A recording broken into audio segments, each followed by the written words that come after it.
Maxime Lahoune, patinage de vitesse courte piste et golf. Donc, 2 sports. Tu reçois une bourse de soutien à la réussite académique et sportive de 2000 $.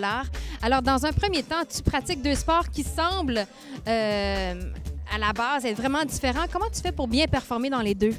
Mais justement, les sports sont vraiment différents, mais c'est ça qui m'aide, je trouve, parce que aucun des 2 sports nuit ma technique. Alors, c'est tellement différent. La seule chose qui nuit les 2, c'est le temps.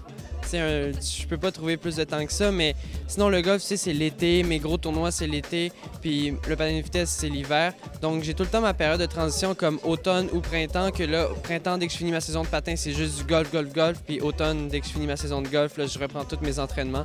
Alors, jusqu'à date, ça rentre bien. C'est sûr qu'à un certain niveau, quand je vais être rendu plus haut, je pourrais plus faire les 2 parce que ça va être à l'année longue que je vais devoir m'entraîner. Mais pour l'instant, au niveau junior, je performe quand même bien dans les 2. Ces 2 sports-là, en réalité, j'ai commencé à 1 an et demi le golf, à 3 ans le patin. À 1 an et demi, tu as commencé à jouer au golf? On m'amenait sur les terrains de golf avec des bâtons en plastique.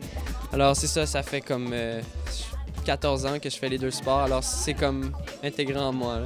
Mais le golf, qu'est-ce que j'adore, c'est surtout un sport que tu peux pas te rattraper. Tu sais, à chaque coup, tu dois être là. Puis si tu manques un coup, mais c'est pas comme en patin, disons que tu prends un petit gap, là, tu peux reforcer plus pour rattraper. Dès que tu perds un coup, tu perds un coup sur toutes les autres contre qui tu joues. Fait qu'il faut tout le temps que tu sois à 100% dans ton tournoi. Puis au patin de vitesse, c'est juste la vitesse. Tu sais, genre, t'as aucune limite. À tous les fois, tu peux te pousser plus loin. À tous les fois, tu peux t'entraîner plus fort.